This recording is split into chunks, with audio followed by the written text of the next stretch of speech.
pacientes, bueno, vienen con contusión pulmonar y adicional a eso también tienen contusión hepática. Es muy frecuente que eso suceda.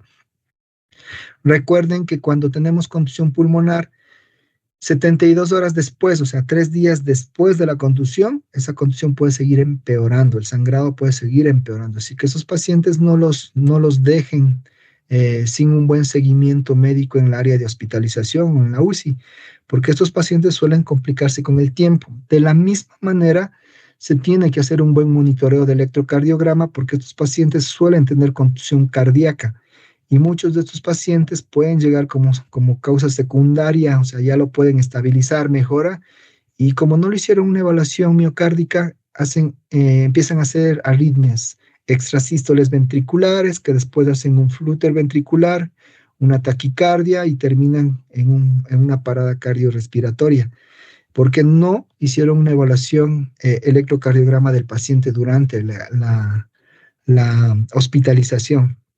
Entonces, siempre es importante tener en cuenta esto porque de ahí pueden venir los procesos de deceso de los pacientes. Si hablamos de la evaluación del trauma torácico, ¿cuáles son los procesos patológicos comunes que nosotros podemos encontrar en el trauma torácico? Vamos a tener lo que es el neumotórax, el hemotórax, el tórax inestable y el taponamiento cardíaco como causas más frecuentes en lo que respecta a este tipo de procesos patológicos. Entonces, estas cuatro entidades son las que más frecuentemente la van a observar en su clínica diaria, en sus centros médicos, y pues requieren un tratamiento inmediato por el alto compromiso de la vida del paciente. Entonces, es importante que si ustedes tienen este tipo de procesos patológicos, el paciente tiene que ser manejado de manera inmediata. En este caso, entre una categoría roja y necesitamos manejarlo lo más pronto posible, ¿sí?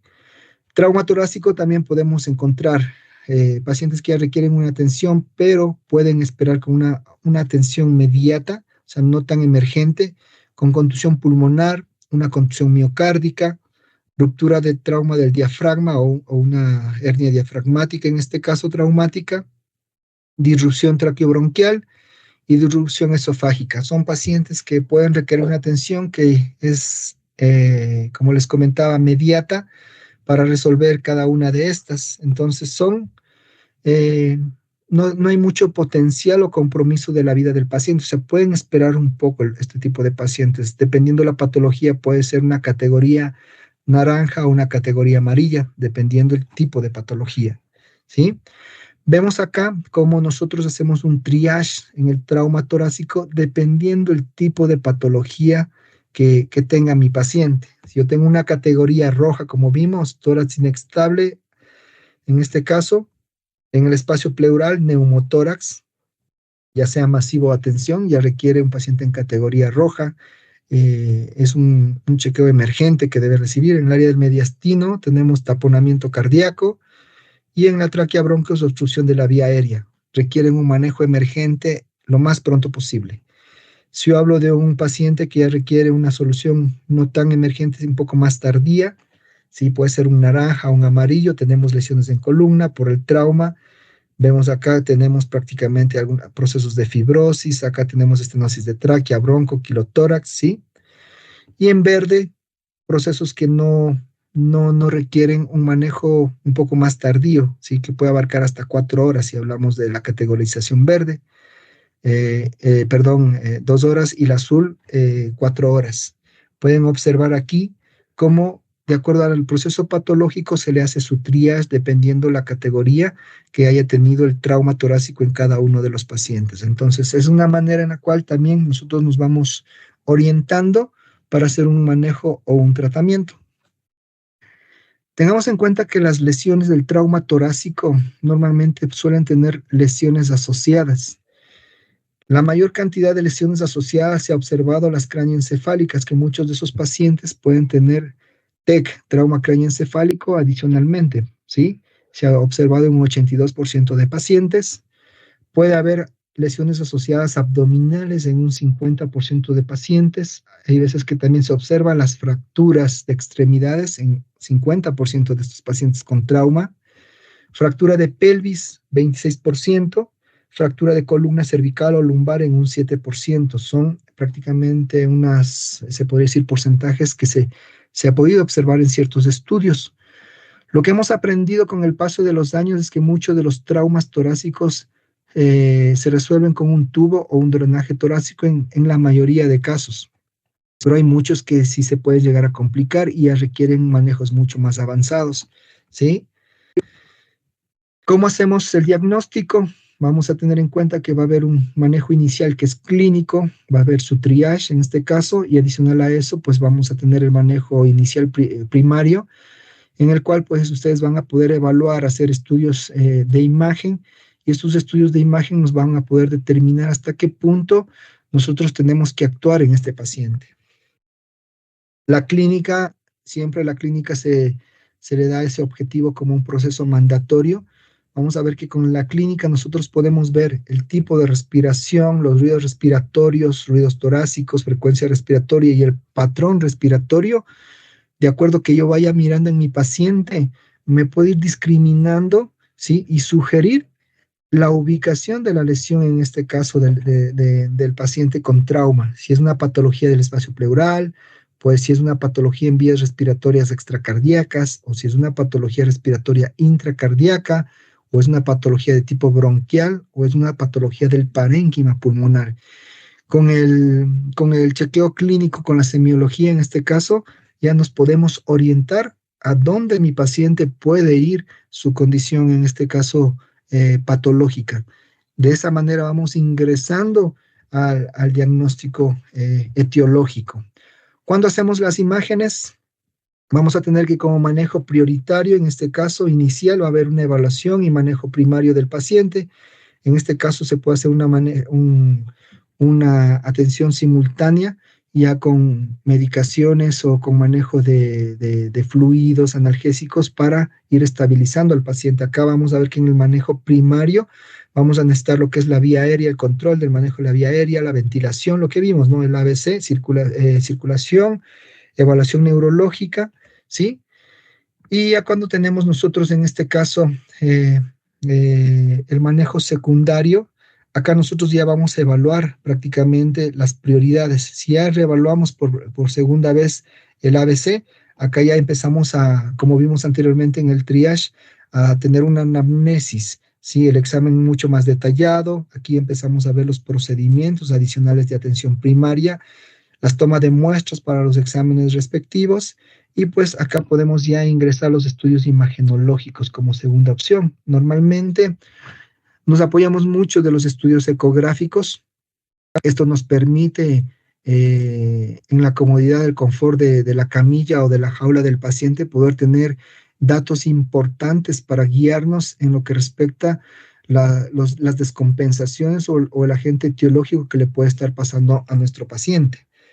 Tengamos en cuenta que la realización de las imágenes nos permite hacer un mejor manejo secundario. De hecho, estas imágenes también se lo puede ubicar, como vemos acá, ya en un manejo posterior al secundario. Todo va a depender hasta qué punto el paciente ya tengamos inicialmente un proceso de estabilización, porque hay veces que en un manejo secundario la imagen ecográfica no nos determina un diagnóstico completo, y en muchos de estos casos hay veces que ya se requiere hacer un manejo de evaluación terciario, y acá ya tenemos inclusive imágenes mucho más complejas, porque mi manejo primario no me permite evaluar el proceso patológico etiológico. Y lo importante de tener estas imágenes es justamente determinar el agente etiológico o la descompensación a nivel de la parte torácica, y con eso poder mejorar. Como objetivo vimos que necesitamos mejorar lo que era el proceso de ventilación y mantener a mi paciente con un proceso de circulación o control de la hemorragia estable. En este caso, el objetivo es fisiológico, ¿no? Mantener a mi paciente lo más estable posible hasta poder, pues, hacer las correcciones que se tengan que realizar. Una de las técnicas, bueno, esto ya lo vamos a desarrollar en el presencial, que sería el TIFAS.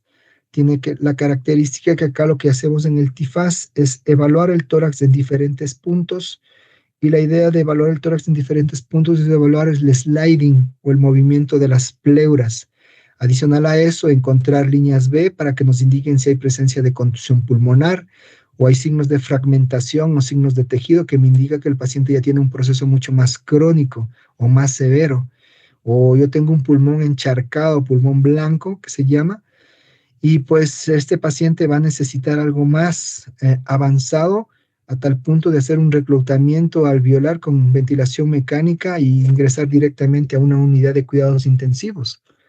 Este, por ejemplo, es una ecografía de un tifaz de un paciente que desarrolló una contusión severa. Si ustedes se fijan, acá tenemos un síndrome alveolo intersticial severo, a tal punto que todas las líneas B se ven juntas, ¿no? Se ve un pulmón blanco completamente. Este paciente lo está pasando muy mal. Este paciente va a tener una saturación sumamente baja, ustedes le pueden suplementar oxígeno y van a ver que con el oxígeno no alcanza a llegar el paciente a una saturación adecuada que sería sobre 95. Este paciente está saturando 70, 80, por ahí a duras penas, quién sabe, llegue a 90 o menos, a pesar que le están suplementando oxígeno. Entonces, este tipo de procesos patológicos, cuando ya son mucho más severos, ya requieren un proceso mucho más avanzado de estabilización. No sé si ustedes han tenido experiencia, pacientes en estas características, con trauma,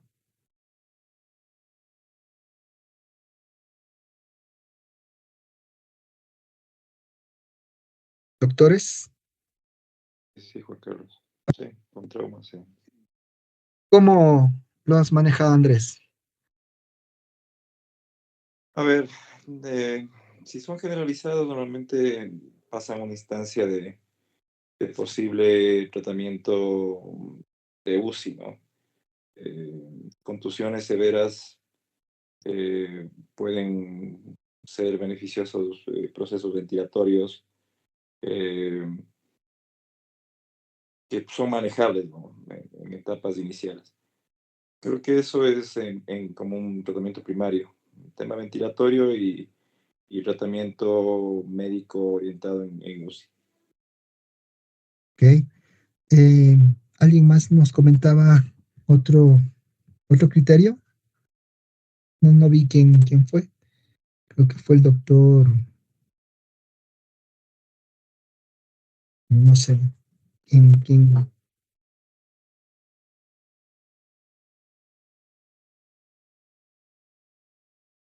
Ujú.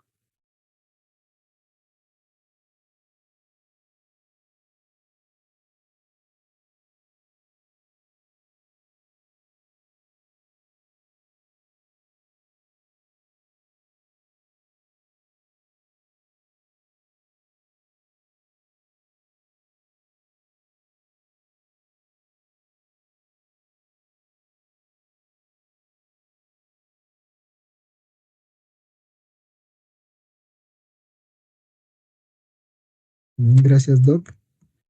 Doctor Franklin. Sí, en nuestro caso, básicamente, cuando ya el paciente está así y en un corto tiempo vemos que la compensación, pues ya pasamos básicamente a ventilación mecánica para que haya un poco de liberación de toda esta sangre y líquidos que le ocupan los espacios internos del pulmón. Y el 50% de los pacientes con eso como que se compensan y va bien, pero el otro 50% se va. Sí, pues muchos de ellos a veces que requieren procesos mucho más complejos y a veces algunos en unidades de cuidados intensivos avanzadas también fallecen con todo el manejo que existe, ¿no? También puede pasar. Doctor Francisco, ¿cómo manejan ustedes, Pancho? A ver, bueno, muy de la mano de la ecografía y de los rayos X. Realmente la ecografía es súper útil, pero, por ejemplo, para neumotórax, prefiero yo la Rayos radiografía. X. Sí, porque hay que tener un manejo muy... hay que saber mucho para ver tórax realmente, ¿no? En ecografía. Eh, lo que se hace es el manejo primario, si suplementación de oxígeno, si es que es el caso, si es que hay un hemotórax, colocación de tubos torácicos, ventilación asistida, si es que es el caso. No dispongo de ventilación mecánica, pero para ciertos casos sí ha tocado hacer ventilación asistida. Ujú. hemostáticos igual, si es que hay hemorragias, estabilización de las paredes de tórax en tórax flotantes, etc. Gracias por tu aporte, doctor Diego. ¿Cómo está, Doc? Buenas noches con todos. Sí, Doc, en estos casos, en emergencias más por mordeduras. Muchas de las veces han venido hasta perforado el pulmón, fracturado 3, 4 costillas, y no han dado tiempo ni siquiera a hacer una radiografía. Ya. Pero el paciente compensa. Hay un buen intercambio de oxígeno CO2, y con una suplementación muchas de las veces se mantiene. ¿Qué tan recomendable es, solo con esto, probabilidad de ingresar al quirófano y que el paciente responda? Pues si es que el paciente fue estadificado, tiene una buena saturación y bueno, si solo sería en este caso control de daños de pared torácica o costillas por ahí, y sus pulmones no están tan afectados, yo pensaría que la viabilidad es muy alta. Y también para hacer a veces lavado quirúrgico, porque si es una mordedura, pensaría que la boca es el peor contaminante para cualquier herida. Ese paciente, si no se hace un manejo por la parte de infección también, hay riesgo de que desarrolle un piotórax. Entonces, sí va a ser un poco, yo diría, complejo y relativo esa situación. Todo va a depender de qué tan severo esté el paciente. Por último, hay veces que si el paciente está estable, la cirugía, como te decía, puede ser que sea exitosa y mandatoria. Si el paciente no está estable, se puede hacer un manejo inicial de estabilización y después hacer un manejo de control de daños, dependiendo lo que se tenga que realizar. Y pues lavados quirúrgicos en el caso de que tenga heridas contaminadas por mordedura, y después el paciente va directamente a un proceso de unidad de cuidados intensivos o un manejo hospitalario intensivo para que se estabilice hasta cierto punto para después tal vez hacer un manejo mucho más complejo. Pero si tú dices que el paciente está estable, con oxígeno el paciente suplementó bien, clínicamente no está tan mal, pues yo pensaría que ingresar a un procedimiento quirúrgico con exámenes ya normales, la tasa de éxito pues va a ser muy buena. Tal vez lo que sí sería adicional durante el proceso de un paciente con trauma por mordedura es, una vez que el paciente esté limpio, tomar biopsias para hacer cultivo y antibiograma y ver que si en el caso que haya algún tipo de contaminación, pues con el agente etiológico, seleccionar un antibiótico adecuado. Sería una recomendación adicional, porque las peores lesiones son esas, las de mordedura. A veces encuentras bacterias chutas resistentes y eso es lo que te complica la infección secundaria a tu manejo primario. Hiciste un buen manejo quirúrgico, pero se contaminó igual. Y eso sí puede ser un gran problema. Correcto, mi Doc, gracias. Sí, esta fue una buena experiencia y recuerdo que le hice gratis hace un año atrás, porque sí fue bien complejo, pero vivió. Claro. Son casos que nos enseñan muchas cosas, ¿no? Y también aprendemos en el desarrollo de los mismos. Este tipo de pacientes, por ejemplo, este estudio de este FAS de tórax, netamente era de este paciente. Miren la posición ortopneica que tiene el paciente, brazos extendidos, cuello extendidos. Entonces, este paciente tiene mucha dificultad para respirar. A pesar de la suplementación del oxígeno, es un paciente que no se estabiliza adecuadamente y pues ya necesitamos darle un soporte adicional, ¿sí?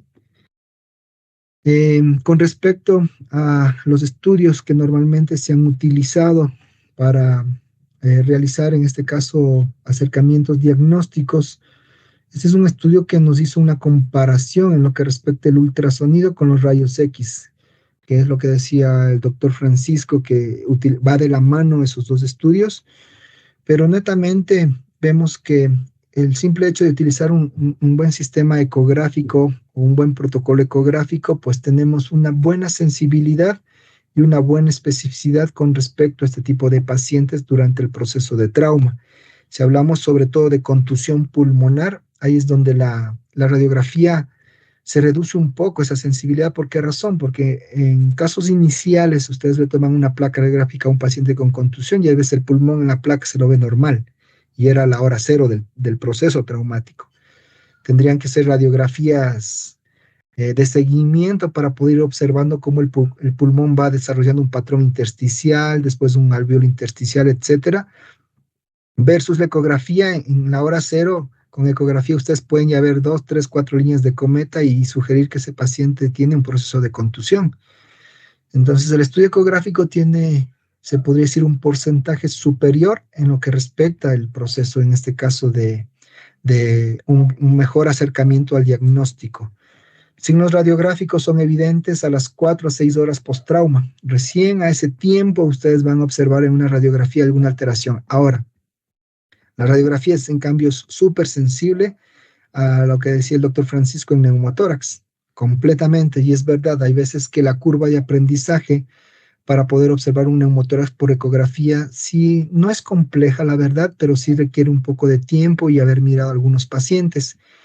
Y ahí tal vez es donde la radiografía juega un papel importante para tener una facilidad y rapidez en el diagnóstico cuando todavía no se ha desarrollado adecuadamente lo que sería en este caso la técnica ecográfica torácica, ¿sí? Es una opción. La única recomendación es que el posicionamiento del paciente, en el caso de que tengan que hacer radiografías, pues no sean, por ejemplo, un decúbito dorsal. Sería lo peor que podría ser en un paciente con trauma torácico o con neumotórax, porque el momento que hacen eso, el paciente se les queda en la mesa. Entonces, la única recomendación es tratar de hacer un posicionamiento tal cual a veces el paciente se presenta en emergencia, que sería en esfinge. Si ustedes tienen un equipo portátil, lo único que tienen que mover es el cabezal del equipo y posicionar el chasis a un lado o abajo del paciente, nada más sin tener que girarlo o moverlo. Esa es una manera en la cual pues se disminuyen los riesgos de complicaciones de posicionamiento del paciente en rayos X, porque lo he visto y también muchas personas lo han experimentado, que el momento que lo giran al paciente para tomar al lateral o peor una dorsoventral o lo posicionaron en dorsoventral, el paciente se descompensa y se muere directamente en la mesa de radiografía. Entonces, solo con esa recomendación pues es una buena técnica, ¿sí? Acá tenemos en cambio lo que sería la ultrasonografía en lo que respecta a la contusión pulmonar. Vemos que la sensibilidad netamente en la contusión pulmonar del estudio ecográfico tiene una alta sensibilidad sobre el 94% y una alta especificidad sobre el 96%. Entonces son técnicas que nos ayudan justamente a ver este tipo de procesos. Un pulmón completamente contuso, del 100% de pacientes que se presentan con proceso de trauma, hay veces que el 50% de estos casos de traumatismo vienen con una lesión de contusión pulmonar. Así se observa un pulmón contuso, ¿no? Con estos procesos de hematomas ahí. Se produce por compresión, como podemos ver en esta imagen, y descompresión brusca de la pared torácica y prácticamente afecta o lesiona todo el parénquima pulmonar. De hecho, con el estudio ecográfico ustedes pueden saber dónde fue el golpe inicial, porque en el escaneo aquí encuentran muchas líneas B o un neumotórax y acá no se observa a veces poquitas o mínimas. Entonces, a veces hasta la ecografía nos indica dónde fue el trauma principal o a dónde llegó esa energía, en este caso del proceso del trauma. Las lesiones pueden pasar de leves a sintomáticas o pueden inclusive desarrollar ya lesiones severas con compromiso respiratorio e hipoxemia, ¿sí? Entonces, por eso este tipo de pacientes hay que tener en cuenta que estas lesiones, como les comenté anteriormente, pueden empeorar 72 horas después del mismo, así que estos pacientes con un trauma de tórax no se recomendaría por lo menos estar 72 horas en hospitalización para un buen manejo. Miren este pulmón contuso, ¿sí? Trauma torácico completamente severo, y de ahí vienen porque estos pacientes completamente se les dificulta esa respiración. Signos clínicos, diferentes grados de disnea, ¿sí? Dependiendo la severidad del trauma, puede haber aumento de la frecuencia respiratoria, Y como vimos en la imagen anterior, muchos de estos pacientes vienen ortopnéicos. La respiración en muchos de estos pacientes llegan con boca abierta y pues esas son parte de las características de la sintomatología clínica que pueden tener esos pacientes. Este era un paciente que prácticamente el propietario lo aplastó con la puerta de su dormitorio. Era un pitbull de 2 meses que desarrolló un trauma torácico severo. Y pues es una de las maneras que a veces tenemos como objetivo final cuando el paciente está muy comprometido su cavidad torácica, su pulmón, en este caso el parénquima, hacer un buen desarrollo de intentar hacer un reclutamiento alveolar. Miren cómo a este paciente se le administró ventilación mecánica, se le agregó una PIP para hacer un reclutamiento y tratar hasta cierto punto de, por lo menos las vías aéreas bajas, limpiar hasta cierto punto el contenido sanguíneo que tenían estas. Si bien esto aumenta el porcentaje de éxito de muchos tratamientos con trauma torácico, pero sí también hemos tenido la mala experiencia de que a pesar que se hace todo este manejo ya más complejo en unidad de cuidados intensivos, el paciente, si el sangrado es muy agresivo y muy severo, igual se sufre un deceso de este tipo de pacientes. Pero asimismo, yo diría que hemos tenido mayor cantidad de pacientes recuperados que pacientes que se han muerto. Entonces, llegar a ese nivel, pues yo diría que también es el objetivo que deben tener todos ustedes como médicos.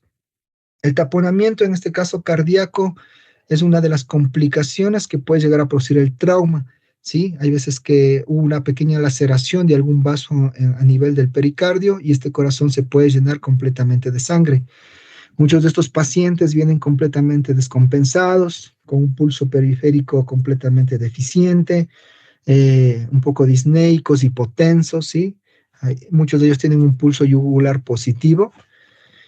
Y pues con la ecografía nuevamente es un medio de diagnóstico que hoy en día se lo conoce como el estetoscopio moderno.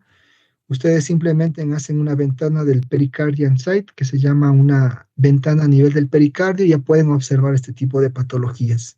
Aquí observen cómo el pericardio está completamente dilatado, ¿sí? Y se puede ver en los dos cortes cómo el corazoncito prácticamente está flotando en ese contenido anecoico, que netamente si es un trauma, eso es sangre, ¿sí?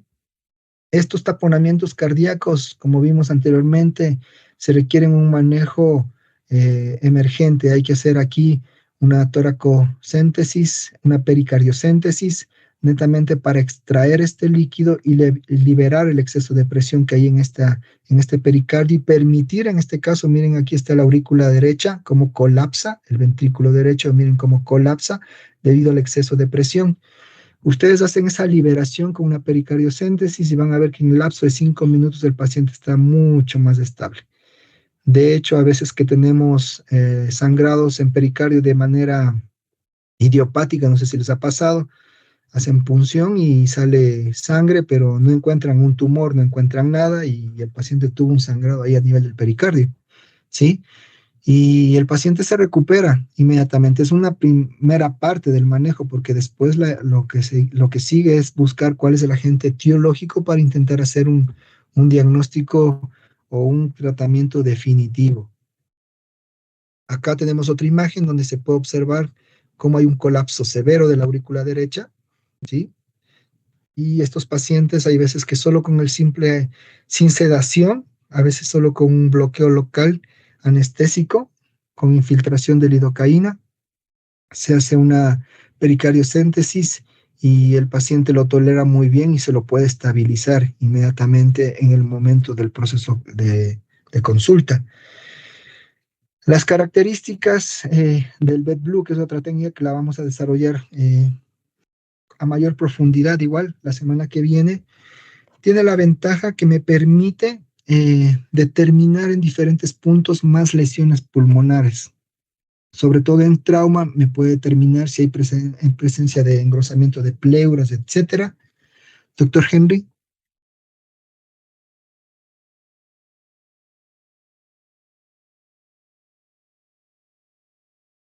No se escucha, Doc. No sé si tienes el micrófono apagado.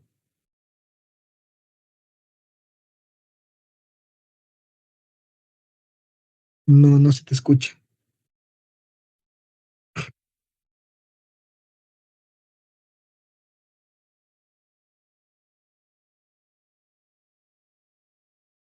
No sé si estás con audífonos o algo, tal vez, si lo sacas, pero no te escuchamos, Doc.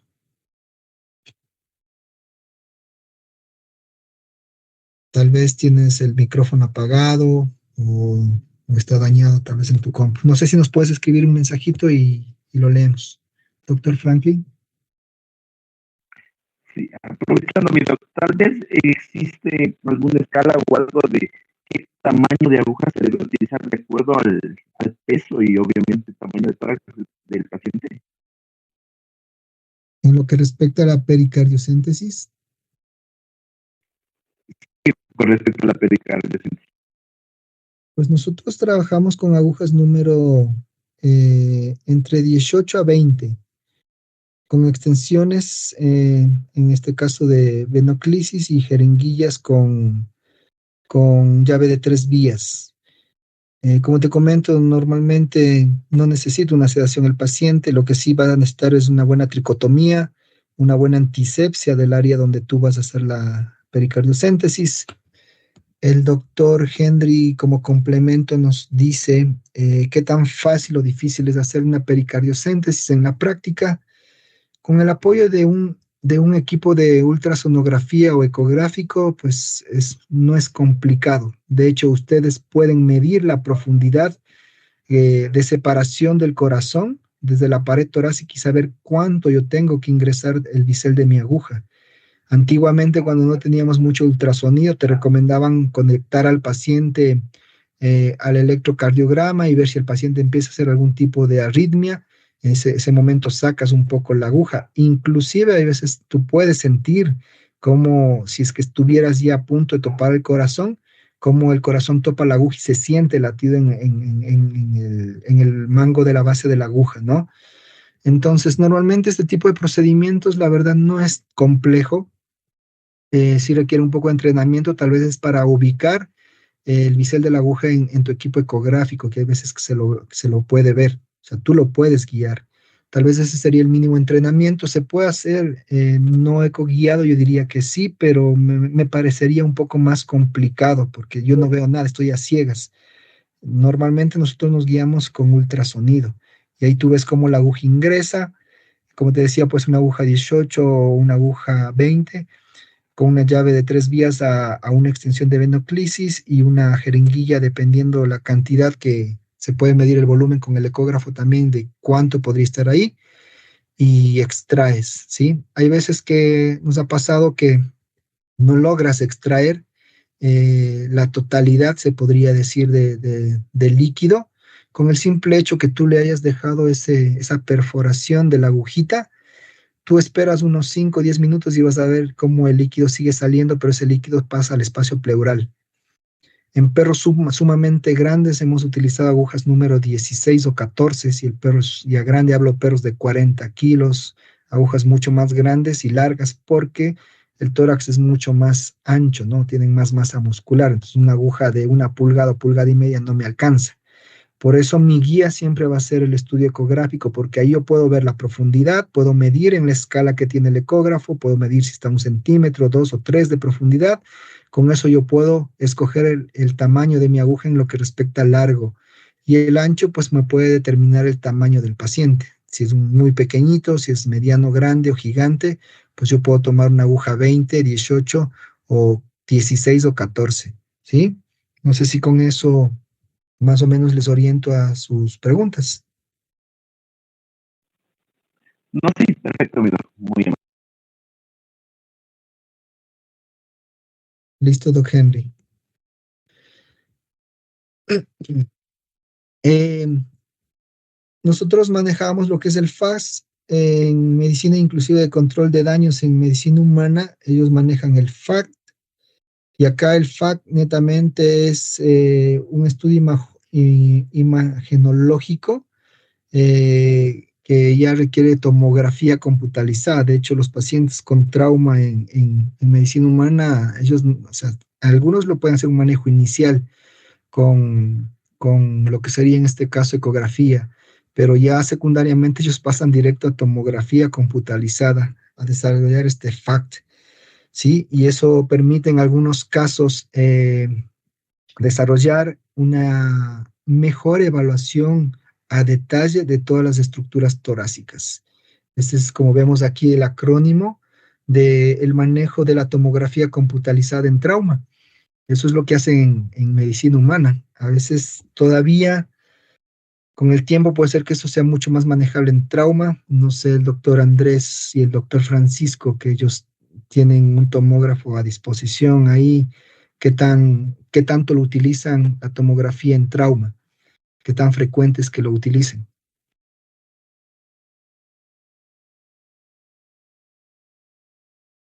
Juan Carlos. Dime, Andrés. Sí, muy sensible en temas de trauma, muy sensible. El tema es un poco el manejo emergente que representa este tipo de trauma, ¿no? A veces, por situaciones de distancia, es un poco complejo poder manejarlo rápidamente, pero en pacientes, por ejemplo, de cardiomédica que tienen trauma, es casi un manejo habitual cuando tenemos este tipo de problemas. Viendo. Y es porque, como decía, o sea, la accesibilidad del equipo está ahí, pero hay veces que en general todavía no es un punto para todos los médicos. En mi caso, a veces es un poco complicado y como tú dices, a veces el paciente no está en condiciones de ser trasladado, tal vez a posterior, si es que por ahí el paciente hizo una abulsión de un lóbulo pulmonar, me invento, puede ser que el manejo inicial lo hago con un FAS o un TIFAS y posterior lo hago un FAT para poder ver alguna lesión específica. De hecho, ahí tal vez sí va a ser la opción, porque yo ya le estabilicé a mi paciente ya está controlado, no hay hemorragia, y como la segunda opción es hacer algo, una imagen compleja que me va a permitir pues tener una mejor proyección de las lesiones. De hecho, se puede ver muchas cosas en detalle, medir y con eso hacer una planificación mucho más específica para el manejo de este tipo de pacientes. Entonces, esto, como les comento, netamente en medicina humana ellos llevan directamente al FACT, ¿sí? En medicina veterinaria todavía hacemos netamente procesos de TIFAS. También hacen TAG en trauma, en este caso es una de las características, y en evaluación primaria utilizan el FAC, y en evaluación secundaria la vuelven a utilizar el FAC, porque en medicina humana, pues la tomografía axial computarizada está diseminada en muchísimas clínicas y hospitales, entonces a ellos tienen mayor disponibilidad.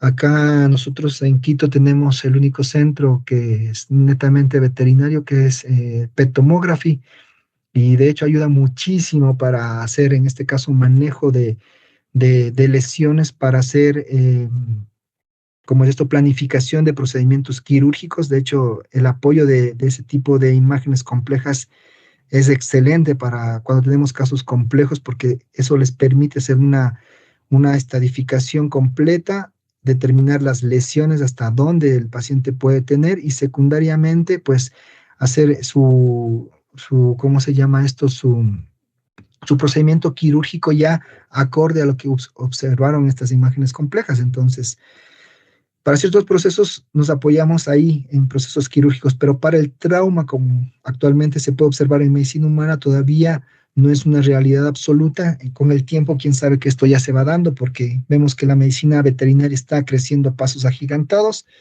y puede ser que ya podamos mirar este tipo de condiciones, ¿sí? Una pregunta, doctores. Son ya las 8 de la noche. Yo todavía tengo algunas diapositivas, yo diría como 40, como 45 diapositivas opción. Entonces podemos parar acá y continuamos en las clases presenciales. De acuerdo. Sí, Doc, está bien. ¿Sí? Gracias, Doc, está bien. ¿Tengo votación de todos o quieren continuar? Pongan sus deditos ¿Cuánto tiempo más en la faltaría, pantalla. Juan Carlos? Dime, Andrés. ¿Cuánto tiempo más faltaría? Yo pienso que nos vamos entre unos 30 a 45 minutos más.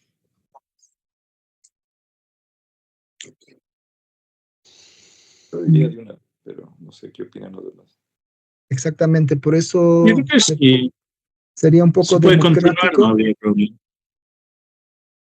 Sería un poco democrático. Si ustedes vemos, pueden hacer una votación, pueden poner una mano arriba, todos los que deseen que sea en el presencial, y contamos y vemos, lo hacemos democrático el asunto. Y si no hay mayoría, pues continuamos. ¿Les parece? La manito sería para presencial. Sí. Ya. Ok, vamos contando. Tenemos 1, 2, 3, 4, 5, 6, 7, 9, 10, 11. Son 29, ¿no? Están 11 manitos. Eso quiere decir que la mayoría quieren continuar. ¿Estamos de acuerdo? Sí. Sí, Doc. Listo, entonces vamos a terminar el tema, ¿ya? Permítame un segundo, les vuelvo a compartir la pantalla, ¿ya?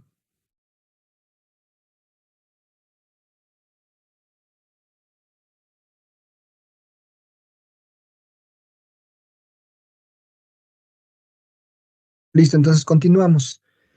Parte de los procesos que vamos a encontrar en este caso en el trauma de tórax va a ser el neumotórax, y vamos a tener en cuenta que en estos pacientes con trauma se puede dar entre el 13 al 50% de todas las lesiones traumáticas, el neumotórax.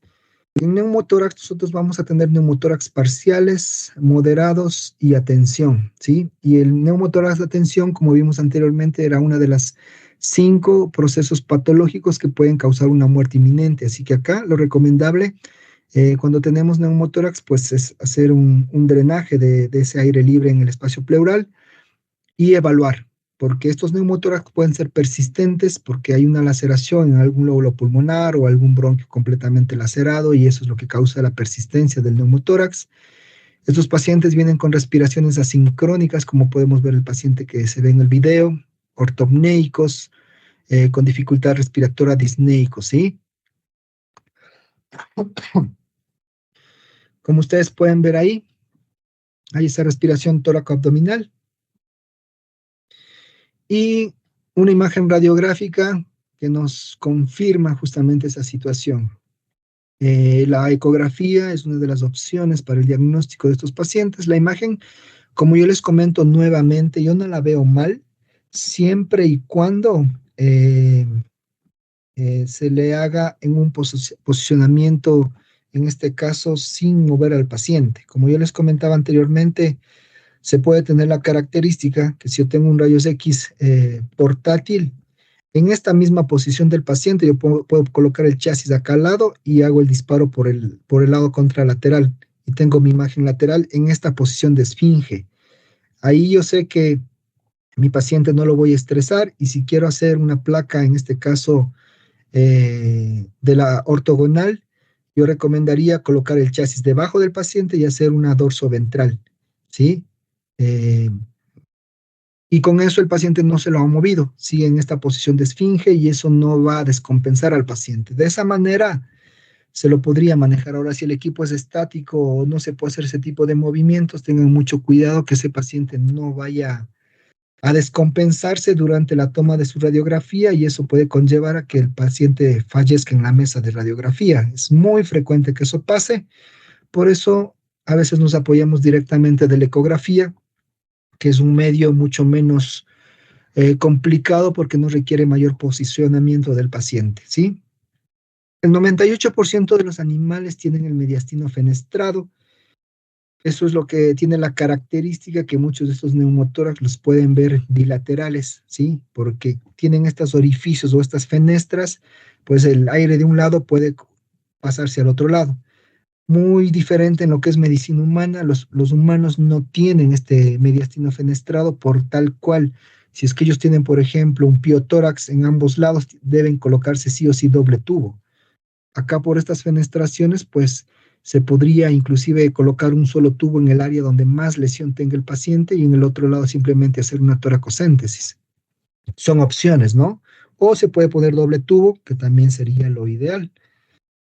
Vamos a ver que la ecografía es el medio de diagnóstico inicial. Y si hablamos del approach del neumotórax, lo que tenemos que garantizar acá es la gasometría, en este caso garantizar, en este caso que el paciente tenga una buena saturación de oxígeno y una buena eliminación del CO2. Ese va a ser nuestro objetivo. Antes de la secuencia segura para la toracocéntesis necesitamos mejorar esos dos parámetros. Siempre van a tener que suplementar oxígeno porque eso es lo que va a permitir que mi paciente mejore su estabilización. Hay veces uno que otro se puede optar, si es que hemodinámicamente está estable, se puede hacer sedaciones superficiales que también nos permite hacer un mejor manejo del paciente. El paciente se relaja, su respiración superficial se vuelve mucho más profunda, entonces es una opción adicional. Precauciones, hay que tener mucho cuidado con la técnica, la profundidad, y hay veces que se puede guiar con el eco, dónde va a ser el área que ustedes pueden hacer la toracocéntesis, ¿sí? Porque ahí, como les comentaba, diferentes tipos de neumos, que puede ser dorsal, medio y ventral. Entonces esto nos puede ayudar a ver esos materiales. Realmente es muy sencillo. Pueden utilizar estas maripositas, una llave 3 vías y su jeringuilla. Hay veces utilizamos estos catéteres con el tefloncito y una extensión que va conectado a la llave de 3 vías y en este caso al catéter igual. Como vemos, esto por manera didáctica, no es que lo rotulemos así, pero por manera didáctica, si nosotros vamos a la literatura, les habla que la área de toracocéntesis debería ser entre el séptimo, octavo, noveno espacio intercostal, en el tercio dorsal, ¿sí?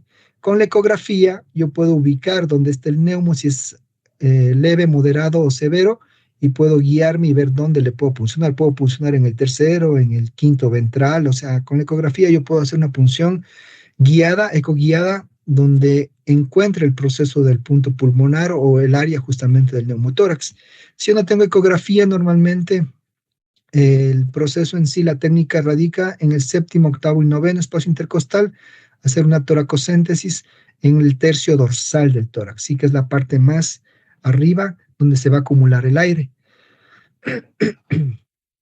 Miren, muchos de esos pacientes es la llave de 3 vías, una buena tricotomía, una buena antisepsia. Bueno, nuevamente vamos con lo que el doctor Andrés nos comentaba al principio. La utilización de guantes es importante para todos los médicos que hagan el manejo de este tipo de técnicas y muestras médicas, ¿sí?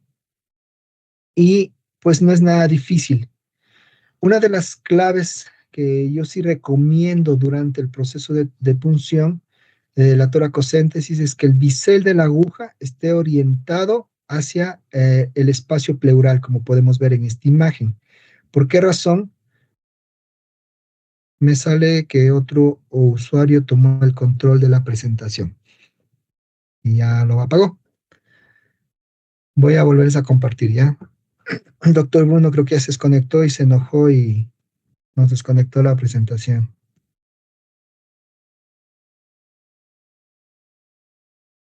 Denme un segundo, voy a volver a cargar la presentación porque alguien tomó el control y lo desconectó.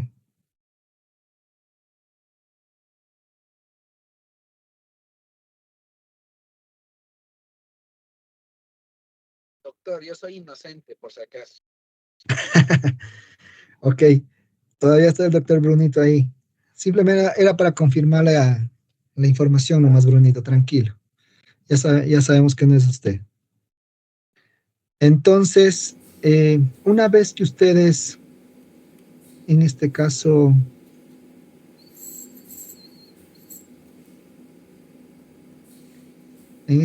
ya realicen el proceso de toracocéntesis, como les comentaba, lo que se recomienda es que el bisel de la aguja esté orientado hacia el espacio pleural, como podemos ver en esta imagen. Y una vez que ingresaron, vamos a girar la aguja de lo que tenemos un ángulo de 90 grados a un ángulo de 45 grados, porque el momento que el pulmón empieza a expandirse nuevamente, hay riesgo que si la aguja la dejo a 90 grados, pues el momento que se expande con el bisel, yo puedo lacerar el pulmón y puedo causar un neumotórax iatrogénico. Entonces ese es el único cuidado que yo les recomendaría con esta técnica. Si lo vemos de alguna manera es esto, ¿sí? Aquí podemos ver la imagen, como el bisel de la aguja ingresa, el bisel lo tenemos orientado, la parte del orificio del bisel, hacia el espacio pleural. Y una vez que ya lo tengo ubicado, cambio mi ángulo para que el bisel tope el músculo, en este caso la pleura, la pleura parietal del espacio pleural, y con eso, el momento que el pulmón se expanda, no lacere la punta del bisel del pulmón. No sé si se entiende. Eso es lo único que tienen que tener cuidado con este proceso, ¿sí? Para evitar justamente que mi paciente no desarrolle un neumotórax iatrogénico. Más punciones, vamos a tener en cuenta que, por ejemplo, acá nosotros tenemos la radiografía, en este caso es menos sensible en relación con la tomografía computarizada para detectar en este caso cambios en lo que respecta radiográficos torácicos en perros afectados con traumatismo cerrado, secundario ¿cómo es esto? A un accidente automovilístico. Este es un estudio que hacía una comparación en lo que respecta a la radiografía versus la tomografía computarizada, y pues la tomografía computarizada sigue siendo un medio 100% eficiente para determinar este tipo de procesos. Por ejemplo, miren, estos dos pacientes es el mismo. En este estudio, este es un paciente que tenía neumotórax. Fíjense cómo en la imagen radiográfica no se evidencia el neumotórax. Ese pulmón a mí me lo indica en esa radiografía, yo digo, está normal. A este mismo paciente con trauma le realizaron una tomografía computarizada y fíjense que tenía un neumo parcial, ¿sí? Entonces, por eso la radiografía no siempre nos va a decir la verdad. Podemos tener neumotórax parciales y resulta que el estudio radiográfico no lo encontró. Ahí nuevamente es donde nos apoyamos de la ultrasonografía, que es un estudio un poquito más económico y está a disposición, y ahora yo creo que no hay consultorio veterinario que no tenga su ecógrafo. Entonces todo el mundo casi tiene un ecógrafo y pues podemos ver este tipo de procesos, ¿sí? Entonces traten de utilizar las dos técnicas, que sería la radiografía, pero en el caso que no la vean, no se descuiden que puede haber un pequeño porcentaje bajo que tal vez no lo están viendo en la imagen radiográfica, ¿no? Este estudio confirmó esa situación. Y vemos cómo el neumotórax, en este caso, en el paciente que inicialmente fue sometido a una radiografía, pues sí tenía un neumotórax. ¿Qué opinan de este paciente? ¿Tiene neumo o no tiene neumo?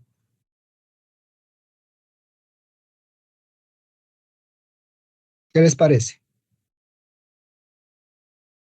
En Pues la parte, tiene toda la en la pinta, parte ¿no? dorsal me parece que tiene. Neumomediastino. A ver, alcemos la mano para ver quién habla, porque escuché dos voces a la vez.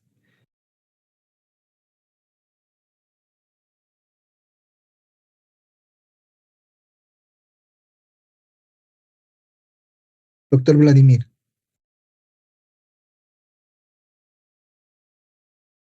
Doctor, aparentemente en la parte dorsal del pulmón se ve una sombra, que pensaría yo que es el colapso de un pulmón, de un lado.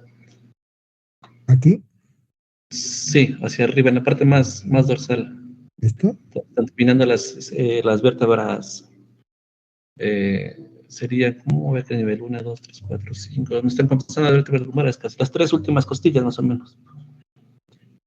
Ahí yo le veo esa parte un poco cambiada de ¿Ya? color. Doctor Ricardo. Aparentemente sí hablaría que hay un neumotórax, pero la placa tampoco es específica, ¿no? Debería estar más centrada, mejor colimada. Ok. Sí, de hecho vemos que no cubre toda la caja torácica. Sí, es una buena observación. Doctor Andrés. A ver, el estudio no está en inspiración, el diafragma se nota que la cava caudal está oblicua. Hay una zona craneal del corazón que se ve un poco más radiolúcida. Pienso que por ser una placa análoga puede haber alguna distorsión de realmente si esta zona está con la pleura separada. Pero esa zona se llama copa pleural, así que normalmente se ve así negra. Se ve un efecto que hay una pérdida del espacio cardioesternal, se ve hacia dorsal. Podría haber algo, pero es una placa que no da mucho detalle también. Ok. Bueno, de hecho, sí es una placa análoga, pero puede conllevar a confusiones. O sea, Es verdad, un ojo inexperto puede decir directamente porque vemos suspensión del corazón, que es lo que nos dice la literatura en la radiografía, que este paciente puede tener un neumotórax. Este paciente en sí no tenía un neumotórax, este paciente tenía un sangrado, tuvo una hemorragia activa, no en tórax, en abdomen. Y debido a la hemorragia, pues el paciente estaba hipovolémico. Al estar hipovolémico, tengan en cuenta que parte del contraste en una radiografía va a sumar lo que es la parte del aire y el líquido, ¿sí? Acá como perdió líquido, se prevalece la parte del contraste, en este caso del aire, y por eso se pueden ver esas zonas más radiolúcidas, ¿sí? Si ustedes se fijan, aquí no hay colapso del pulmón, de hecho se puede ver parte de la vasculatura del lóbulo diafragmático, cómo llega hasta la unión lumbodiafragmática, que es esta área de acá. Y aquí se pueden ver los grandes vasos, de hecho la vena cava se la puede ver muy pequeñita aquí, y esta es la aorta en este caso del paciente.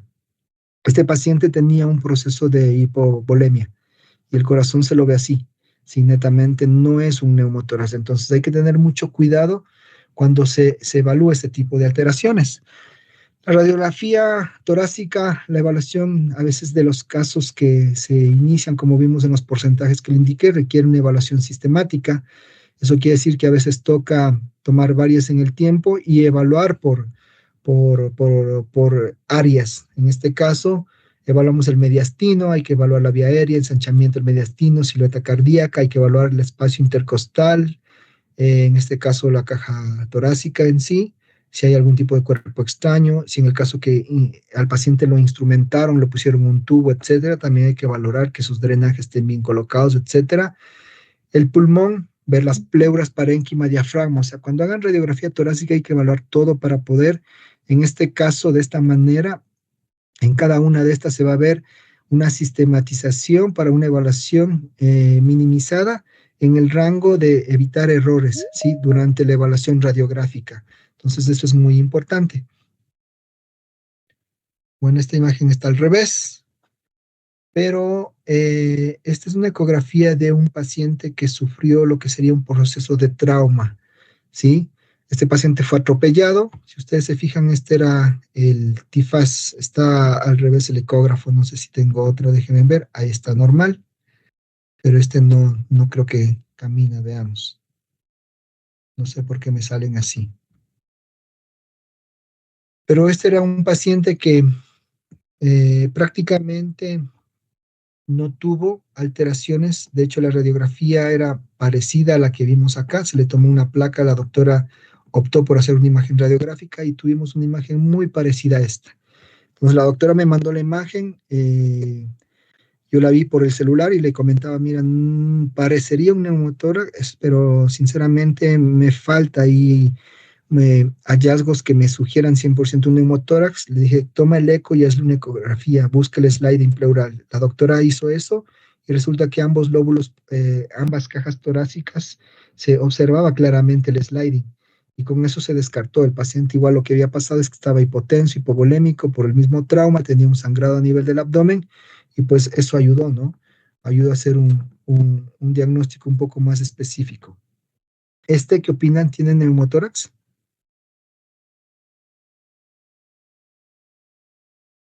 Sí, totalmente. Ese sí, ¿no? Ese es mucho más notorio, se puede ver la separación lumbodiafragmática del lóbulo diafragmático. Miren cómo el pulmón aquí colapsó, acá sí también está colapsado los lóbulos, en este caso craneales y mediales. Acá sí el corazón se ve flotando, o sea, este paciente sí lo tiene, es muy diferente del otro. Neumotórax persistente. Hay que tener en cuenta que ustedes ya realizaron una toracocéntesis, siempre hay que hacer un seguimiento del paciente. ¿Por qué razón? Porque este neumotórax puede volverse a formar. Y acá necesita un tratamiento mucho más complejo, como una pleurodesis o una lobectomía, ¿sí?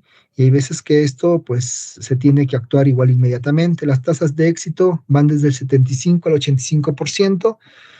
Si hablamos del proceso de pleurodesis, acá les traigo a indicar algunos estudios de lo mismo. Bien, acá tenemos un proceso de pleurodesis. ¿Qué es la pleurodesis? Netamente la pleurodesis es esto. Cuando nosotros tenemos un paciente con neumotórax y tiene un neumotórax persistente, antes de realizar un procedimiento quirúrgico, se puede optar a hacer lo que se llama un parche de fibrina o una pleurodesis. ¿Qué es lo que se hace acá? Miren, acá está la cabeza del paciente. Se puede hacer una buena tricotomía en la yugular y vamos a sacar sangre de la yugular. Hay 2 estudios que los indiqué acá. El uno es este. Este te indica sacar 6 ml por kilo de paciente y este otro que está acá te dice sacar de 5 a 10 ml por kilo del paciente. Ustedes sacan sangre venosa de la yugular, extraen esa sangre y le colocan en el tórax donde hay el neumotórax, ¿sí? Toda esa sangre lo colocan ahí. Una vez que lo colocan, lo giran al paciente y lo colocan sobre el neumotórax y lo dejan ahí. ¿Qué tiempo? Unos 30 minutos. Y el concepto de esta pleurodesis es que esa sangre que se coloca en el tórax produce lo que sería un parche de fibrina en el área donde esté lacerada y donde se está produciendo la fuga del aire. Y esto permite que ese neumotórax persistente se pare. Nosotros hemos hecho unas 2 o 3 veces y ha funcionado, ¿sí? Por el momento no hemos tenido necesidad de hacer lobectomías, pero algún momento puede ser que estos manejos de toracocéntesis, de pleurodesis no funcionen, y pues ahí sí el tercer paso netamente es hacer una lobectomía, ¿sí? Ingresar a una toracotomía exploratoria y sacar la área del pulmón que esté lacerado. De hecho, hay veces que cuando el trauma es muy severo, como vemos esto, en el cual podemos observar varias fracturas de costillas. Estas costillas actúan como cortopunzantes que pueden lacerar áreas extensas de pulmón, ¿sí? Tengamos en cuenta que estas fracturas costales en muchos de los casos tienen que ser estabilizadas porque el paciente en su proceso ventilatorio, lamentablemente con este tórax volante que podemos observar en esta imagen, pues no tiene una buena ventilación. El volumen tidal que este paciente inspira o que ingresa a su organismo no es el adecuado porque el pulmón al momento de inspirar se hunde y no hay esa extracción de aire de la parte de vías aéreas altas. Entonces acá necesitamos estabilizar este tipo de lesiones, ¿no? ¿Cómo se suelen estabilizar este tipo de lesiones? Vamos a ver que a veces se lo hacen por medio de sistemas externos, ¿sí? Que se lo pueden manejar como prótesis. Estas lesiones de pared torácica severas, tengan en cuenta que vienen asociadas con lesiones de órganos internos, hemotórax, contusión pulmonar severa y neumotórax. O sea, puede haber una mezcla de procesos patológicos y se puede observar en pacientes con trauma en un 25% de pacientes traumatizados. Hay un desequilibrio en lo que sería el proceso de ventilación-perfusión. Hay un aumento del trabajo respiratorio, el paciente está con un distrés, vimos como su respiración es muy mala. Resistencia de la vía aérea, netamente acá se incrementa el funcionamiento, en este caso, de los músculos tanto torácicos como diafragmáticos, por ende el paciente puede desarrollar una fatiga respiratoria. La compliance, en este caso la expansión del pulmón se ve afectada, por lo tanto el volumen tidal disminuye en lo que respecta al ingreso al paciente. Netamente se altera la dinámica intrapleural, ¿sí? Y disminuye la capacidad residual funcional.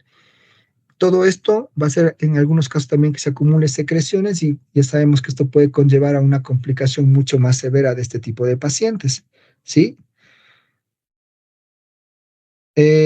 Parte del manejo de este proceso de fracturas costales es importantísimo hacer el manejo del dolor. En muchos de los casos se puede hacer bloqueos intercostales para tener un manejo, o en el caso que inclusive ustedes lograron colocar un catéter o un tubo torácico, pues se puede administrar cierto tipo en este caso, medicamentos para manejar el proceso analgésico. Acá tenemos cuadros de productos que se pueden utilizar para hacer bloqueos, en este caso, intercostales. Acá tenemos otros como la morfina, fentanilo, sí, son productos que se pueden utilizar y pues esto es parte de lo que se puede hacer en lo que respecta a la estabilización del tórax volante. Se pueden utilizar unas estructuras de acrílico, los mismos que tienen orificios a los 2 lados de las costillas y con suturas, en este caso no absorbibles, se puede tomar la costilla fracturada y de esa manera se la puede estabilizar, que son como prótesis transitorias que nos permiten estabilizar a los pacientes.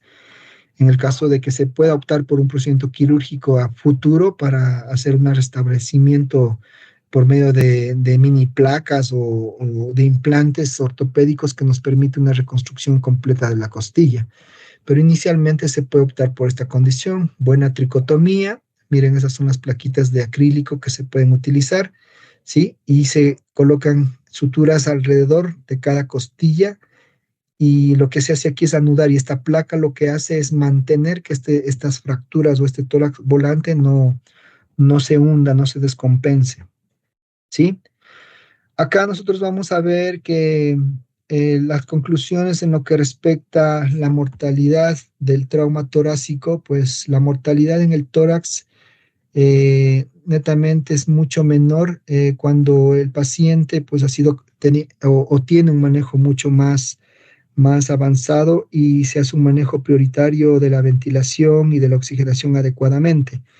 Los procesos de mortalidad en muchos de los casos se observan cuando el proceso del parénquima pulmonar está completamente afectado. De hecho, esto es lo que se complicaría en muchos de los pacientes porque tener una ventilación mucho más invasiva no es un medio que se pueda adquirir en todos los centros veterinarios. Entonces, pero hay opciones, ¿sí? Hay opciones como una ventilación con ambú, hacer un rescate inicial y simplemente a veces con eso logramos sacar la cantidad de sangre que por lo menos se encuentra en los bronquios mayores, menores, y con eso despejamos un poco la vía aérea, el paciente está anestesiado, intubado, y después lo podemos despertar y empezar nuevamente a reanimar con oxígeno, etcétera. O sea, hay opciones que se pueden tomar. El hemotórax, vamos a ver que 57.9% se ha observado en ciertos estudios, específicamente en este, ¿sí? Tenemos alteraciones de neumotórax, que es el 4.6%, y la contusión cardíaca es algo que muchas de las veces no se toma mucho en cuenta, y tiene una prevalencia. En este estudio era del 2.5%, y muchos de estos pacientes suelen tener este tipo de contusiones torácicas, ¿sí? El hemotórax es algo mucho más manejable, se podría decir, siempre y cuando la hemorragia no se activa. Acá casi tenemos el mismo concepto, que esta sangre se puede utilizar para autotransfusión. Ustedes pueden extraerla y la pueden autotransfundir al paciente, ¿sí? El 10% de los pacientes con trauma torácico pueden desarrollar un hemotórax.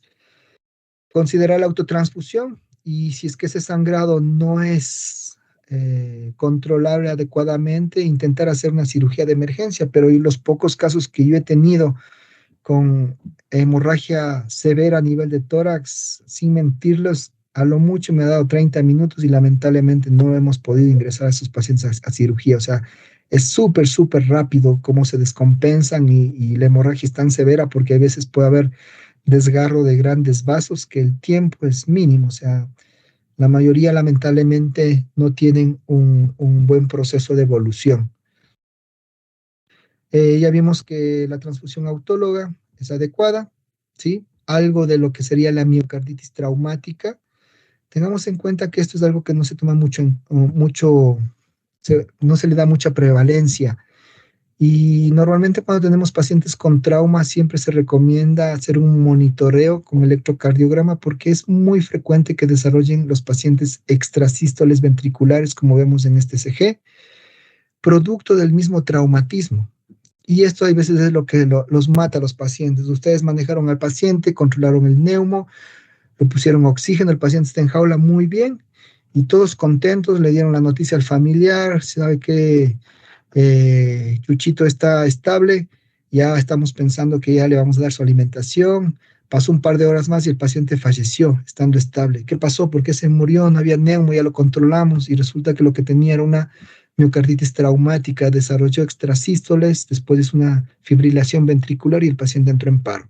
Por eso es importante el monitoreo. Estos pacientes los mantenemos en jaula conectados al electrocardiograma, por lo menos entre 48 horas, a veces las 72 horas que se recomiendan cuando hay estos traumas severos, ¿sí? Esta es una acción directa que produce esta alteración eléctrica al corazón. La incidencia de esto, por suerte, no es tan alta. hablamos que la prevalencia de arritmias cardíacas está en el 17% de perros lesionados, sobre todo la parte esquelética, o sea, que sufrieron fracturas de costilla, el 17% de ellos tenían miocarditis, y el 30% de animales que además presentaban evidencia de trauma torácico, podían presentar este tipo de alteraciones. Pueden aparecer, como les comentaba, igual que la contusión, a veces hasta 72 horas después por trauma. Por eso es importante hacer el electrocardiograma continuo, o sea, las 24 horas al día al paciente, porque estas extrasístoles o complejos ventriculares prematuros pues, son los causantes de la muerte del paciente. ¿Cómo los manejamos estos pacientes? Pues lidocaína en bolo, 2 miligramos por kilo endovenoso, y después se puede hacer una infusión continua a una tasa de 0.05 miligramos kilo por minuto. Eso permite proteger al paciente, o bueno, en algunos centros veterinarios tienen la ventaja que manejan este tipo de pacientes con infusiones continuas, y una de esas infusiones suele ser la lidocaína, y hay veces que eso prevé este tipo de situaciones. En el caso de no tener un monitoreo completo, pues se recomendaría por lo menos administrar una infusión continua en la misma que tenga incluida esta lidocaína como analgésico, y eso también va a proteger que el corazón desarrolle este tipo de procesos eléctricos, ¿sí? Hernia diafragmática. En muchos de los casos, bueno, como decía el doctor Alejandro, en muchos de los casos este tipo de pacientes van a un proceso de seguimiento y de estabilización. No es muy frecuente que los pacientes con hernia diafragmática se les tenga que hacer un procedimiento quirúrgico de emergencia, salvo, como ellos nos comentaron, su casuística, que tuvieron un paciente con hernia diafragmática con el estómago dilatado en el tórax. Eso sí es una emergencia, o sea, hay que hacer la cirugía sí o sí. En estos casos, muchos pacientes vienen, como vemos, este paciente tuvo un trauma y tenía hernia, no está respirando tan mal, el paciente saturaba de manera aceptable, con oxígeno saturaba bien, y pues netamente acá es la hernia diafragmática, es una disrupción de la continuidad del diafragma, y esto pues produce que las vísceras abdominales ingresen a la cavidad torácica, y pues muchos de estos pacientes desarrollan estas respiraciones asincrónicas. Este paciente se le hizo una tricotomía porque ya estaba estable, se lo iba a ingresar a cirugía. Y pues netamente hay veces que algunos requieren inclusive hasta ventilación mecánica, hasta estabilizarse, ¿no? Porque como respiran tan mal, el oxígeno no es suficiente y tenemos que hacer algo más. Y es parte del manejo en muchos de los casos avanzados que se pueden realizar este tipo de manejos en muchos de estos pacientes. Recalentamiento, mejorar el estado hemodinámico, soporte ventilatorio, corregir las coagulopatías en algunos casos que lo requiera, restablecer el balance ácido básico, identificar las lesiones, ¿sí? Y pues si en el caso de que el paciente ya esté estable, vamos a la fase 3, que es lo que hemos hablado, que es la cirugía definitiva en la sala de operaciones. Si es que el paciente estaba empaquetado, le vamos a desempaquetar, reparación definitiva de la lesión, en este caso reparar la hernia diafragmática una vez que el paciente ya estuvo estable. Y con eso, pues, muchos de los pacientes van muy bien. Complicaciones de pacientes con hernias diafragmáticas, sobre todo en el proceso de sobrevida. Estos estudios, por ejemplo, acá de 96 casos para gatos y perros que se sometieron a cirugía de hernia diafragmática traumática, se vio que aumentaba el porcentaje de mortalidad pacientes que la duración de la anestesia era muy elevada, tenían mayor índice de mortalidad. El aumento, en este caso, de la duración del procedimiento quirúrgico, ¿sí? Las lesiones concurrentes de tejidos blandos, en este caso, el paciente con hernia diafragmática no solo tiene la hernia, tiene una contusión pulmonar, miocárdica, hepática, renal, etcétera.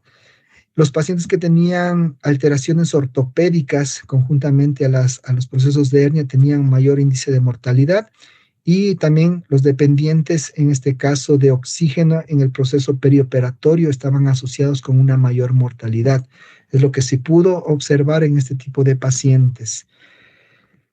Eso, doctores, bueno, creo que cumplimos en los 30, 45 minutos adicionales. No sé si tengan alguna inquietud, alguna pregunta. Veo que están todos y me alegra mucho esa situación. Del caso que no hayan preguntas, pues yo de mi parte personal les agradezco mucho su tiempo, su buena onda, más que todo también les agradezco mucho sus aportes, que eso, como yo les decía, a mí lo que me gustaría en este caso es que esto sea un conversatorio y contarnos las experiencias que todos tenemos, porque de esto aprendemos todo y eso me parece muy enriquecedor. Doctor Vladimir. Doctor, una consulta en cuanto a la exposición del trabajo. ¿El día jueves va a ser en línea o presencial? Perdón, el día domingo. Es presencial, doc. Ya.